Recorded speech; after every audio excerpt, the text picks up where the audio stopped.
Hi, everyone, and thanks for joining me for the Monica Makes It Happen social media show. I'm Monica Morales. You can see me every night on Pix 11 News fighting for you and your community. The show is about stories you care about and getting you resources, repairs, and respect you deserve. We're always fighting for you, and we highlight the community champions who are really making it happen. Tonight's episode is a celebration of our love of the Bronx. But first, this. Monica Makes It Happen is sponsored by London Disability, dedicated to helping the disabled get Social Security benefits. And he's probably one of the most well-known bankers in the world. We sat down for a conversation with Chairman and the CEO of JPMorgan Chase, Dimon. We talked about affordable housing, creating wealth, and new jobs. He also spoke about the business of community and people.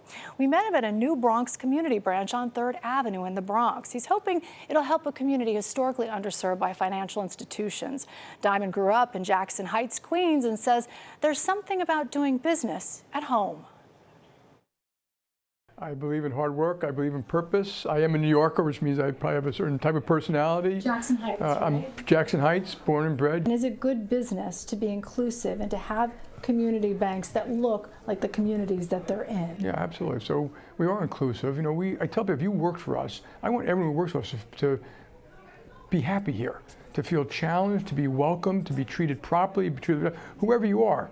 And we also feel that way about the communities. Like I said, we're unabashed about lifting up communities. And Dimon's 60-plus page annual letter released last month says the U.S. economy is strong. Jobs and small business, he says, are at the heart of the success. Chase has now opened 17 community banks across the country, the first in the nation, already thriving in Harlem. And after the Bronx, Dimon says, Brooklyn is next, and we'll definitely be there when that happens. Meanwhile, we're smack in the middle of Bronx Week. It's the 53rd annual celebration. There'll be an induction of new members of the Bronx Hall of Fame, a ball, the Bronx Night Market, and a parade, and so much more. The purpose, well, it's all about creating wealth and supporting small businesses in the Bronx. Joining me now is Rob Walsh, the president of the Bronx Economic Development Corporation. Rob, thank you so much for joining us here in the studio. Well, thanks for having me, and thanks for coming up to the Bronx recently. Yeah. It's great to see you. Well, we should tell our audience watching right now, there was a wonderful small business forum that we were a part of, and it was such a privilege to be there. But you know what the gist of what that panel was all about was that if you want to do business, do it in the Bronx. Do it in the Bronx because the Bronx is growing, and there's a lot of, as you mentioned, the people who are the champions of the Bronx doing great things, whether it's housing, whether it's the arts, whether it's cultural institutions, and the bank. I mean, what a remarkable bank that was. You know, and we always talk about, you know, housing issues, education, health care. We're always fighting for our viewers. And the underlying problem is money, is funding. We want to talk about money. And you are the man with the checks, and you know about the money of the Bronx. Get us excited about the future. I know 1,000 jobs just at Hunts Point Market alone. It's all about jobs. 1,000 jobs at Hunts Point. We're seeing a remarkable number of small businesses growing, particularly in the South Bronx, which is great news. Makers, artists, entrepreneurs. And our organization, the Bronx Economic Development Corporation, wants to provide capital access. We're working with Chase, we're working with other banks to make sure that more of our small businesses have capital access. Now, I have sources that tell me that the Bronx has the most people applying to start small business. Is that true? I mean, the biggest growth, Dimon gave us some insight, is the future of wealth and growth will be in the Bronx. And that's great news, because that's opportunity, and that's opportunity for growth on housing, on our colleges and universities. We have 12 colleges and universities in the Bronx. A lot of people don't realize that. We have a new children's museum. We'll have a new hip-hop museum. You're seeing neighborhoods like Mod Haven, you know, fill up with storefronts. So it's, you can see it when you are out in the neighborhoods of the Bronx. It is growing.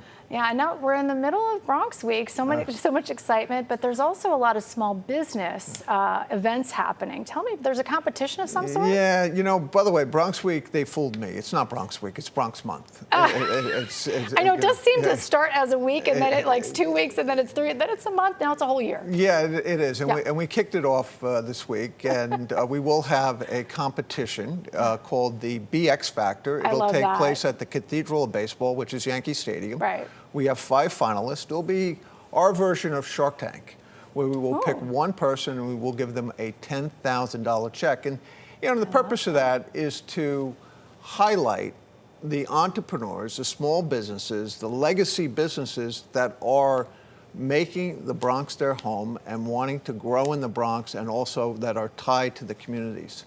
And you know, every year I look forward to it, but for some reason this year I feel like the power is really coming from the Bronx. Of course, Brooklyn too. We love all of our boroughs, and we love New Jersey too. But I'm just something about the Bronx now. Is there one more thing you can tell us about Bronx Week that'll get us excited for this year? Our Bronx Ball is going to take place on the ball, 18th, and we will be honoring a number of new inductees, including the key to the Bronx, which will go to John Sterling of the Yankees. There you go. I mean, the voice of the Yankees. You talk about, the Bronx, that person, the Yankees win.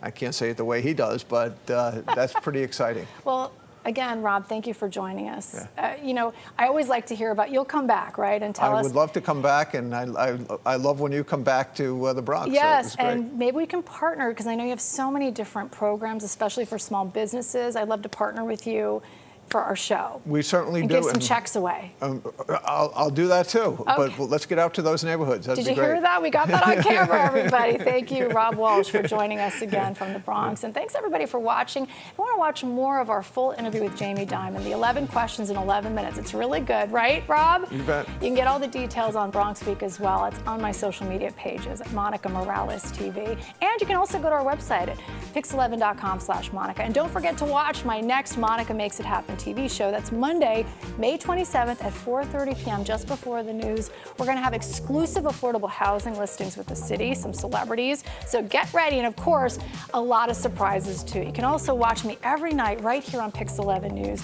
at 4:30, 5:55, and 6:55. That's a lot of information, but I know you're doing it. And don't forget to comment, like, and share this show. I read all of your comments too, so reach out to us with your stories and videos at Monica Morales TV on all of our social media platforms, and maybe you could be on our show next, right, Rob? Oh, Rob, that's great. I met Rob and he was on our show. Let's keep making it happen together. See you next time.